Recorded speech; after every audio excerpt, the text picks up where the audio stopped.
मेरे पास आज जो लैपटॉप है ये मेरे पास एक डेल का लैपटॉप है, लैटिट्यूड सीरीज़ का E5500 मॉडल है इसका, E5500। तो मैं आज आप इसको बताऊंगा कि इसकी आप हार्ड ड्राइव कैसे चेंज कर सकते हैं, आप इसका रैम कैसे चेंज कर सकते हैं, तो ये मैं आज आपको बताऊंगा। तो मैं इसका बैक साइड पे गया। एज़ यूजुअल हम इसकी बैटरी को रिमूव करेंगे। जब भी आपने कोई भी टेक्निकल काम करना है, हार्ड ड्राइव रैम चेंज करनी है, तो बैटरी मस्ट रिमूव करनी है। और उसके बाद इसके अंदर ये पूरा इसका कवर है, तो इस कवर के ऊपर एक स्क्रू लगा हुआ है। थोड़ा सा आपको जूम भी कर दूं तो ये मैं एक स्क्रू खोल लूँ, ये स्क्रू लगा हुआ है, ठीक है। तो इसको मैं खोल रहा हूँ। तो मैंने इस स्क्रू को मैंने खोला और इसमें साइड पे रखा। और पीछे आपने इसको ऐसे प्रेस करना है। मैं जूम थोड़ा सा कम करूं और ये देखें, ये पूरे का पूरा कवर मैंने इसके पीछे से ऐसे प्रेस किया और ये पूरे का पूरा पैनल बाहर आ गया। जैसे ये पैनल बाहर आएगा तो ये खुल जाएगा।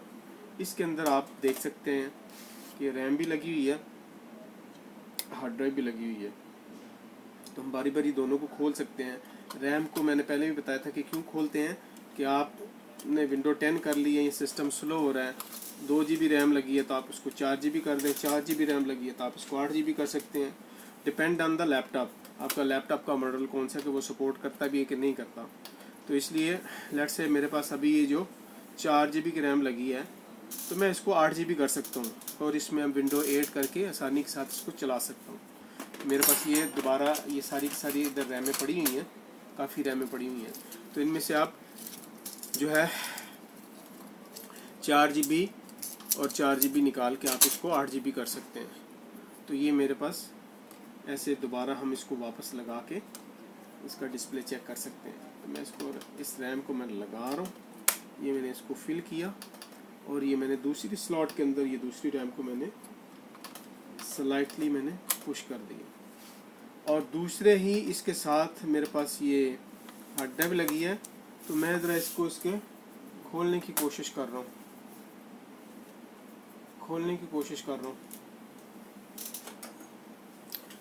ये मैंने इसके 2 स्क्रू खोले, एक स्क्रू ये लगा है और एक स्क्रू बिल्कुल इसके साथ ही लगा हुआ ये वाला। ये मेरे पास 2 स्क्रू मैंने खोले इसके और ये मैंने हार्ड ड्राइव को बाहर बड़ी आसानी से निकालना, दबाना नहीं है किसी चीज़ को, बड़े आराम से इसको निकाल लेना। तो हार्ड ड्राइव को चेंज क्यों करना है, या तो हार्ड ड्राइव ख़राब हो सकती है, या आपने हार्ड ड्राइव का साइज़ ज़्यादा करना है, या फिर आप नई टेक्नोलॉजी SSD की आ गई है तो वो लगानी है। तो इसलिए ये 2.5 की हार्ड ड्राइव है लैपटॉप की, तो आप इसको रिमूव करके दूसरी हार्ड ड्राइव लगा सकते हैं। तो मेरे पास ये काफ़ी हार्ड ड्राइव रखी हुई है इधर साइड पे। तो इनमें से जो भी मेरे पास सूटेबल हार्ड ड्राइव है तो मैं उनको लगा सकता हूँ, जो भी मुझे चाहिए। क्योंकि मेरी ये हार्ड ड्राइव ठीक है, इसमें कोई मसला नहीं है, सिर्फ मैंने दिखाने के लिए किया है। बाकी आप क्या करेंगे, हार्ड ड्राइव जब नहीं लेके आएंगे तो इसका बॉडी कवर है, ये हार्ड ड्राइव के अंदर ये फिक्स है। तो आप इसकी हार्ड ड्राइव ये आराम से बाहर निकालें इस कवर से, तो आप दूसरी हार्ड ड्राइव इसमें रख सकते हैं। तो मैंने जैसे इसे वापस रखा तो ये मैंने इसको इसके अंदर फिक्स कर दिया। फिक्स करने के बाद मैंने इसे आराम से स्लाइटली मैंने इसे प्रेस किया और इसको मैंने ये बंद कर दिया और वापस मैंने स्क्रू इनके उसी जगह पे लगा दिए। और इस तरीके से हम हार्ड ड्राइव को चेंज कर सकते हैं बड़ी आसानी के साथ। तो ये मैं हार्ड ड्राइव पे स्क्रू टाइट कर रहा हूँ और दूसरा स्क्रू मैंने इधर लगाना है, ये मैंने लगा दिया। रैम मैंने लगा दी, हार्ड ड्राइव मैंने लगा दी। ये इसका फ़ैन है, आप इसके फ़ैन की क्लीनिंग कर सकते हैं ब्रश के साथ, कभी भी आपको इसकी साउंड की आवाज़ आती है तो इस तरह आप इस पैनल को बंद कर दें। तो ये मैंने पैनल को बंद कर दिया और इस तरह से हम इसको डिस्प्ले ले सकते हैं। और विंडो नहीं करनी है, विंडो नहीं कर सकते हैं। तो ये आज की मूवी थी, हार्ड ड्राइव और रैम को इस डेल के मॉडल में E5500 के अंदर कैसे आप चेंज कर सकते हैं। तो ये मेरा आज का टॉपिक था। तो मेरी आपसे यही रिक्वेस्ट है कि इस चैनल को अब्दुल फन जोन को ज़्यादा से ज़्यादा सब्सक्राइब करें और लाइक करें अपने चैनल के अंदर, अपने दोस्तों के अंदर, ताकि मैं ज़्यादा से ज़्यादा नई टिप आपके लिए लेके आता रहूँ। Thank you so much watching this video.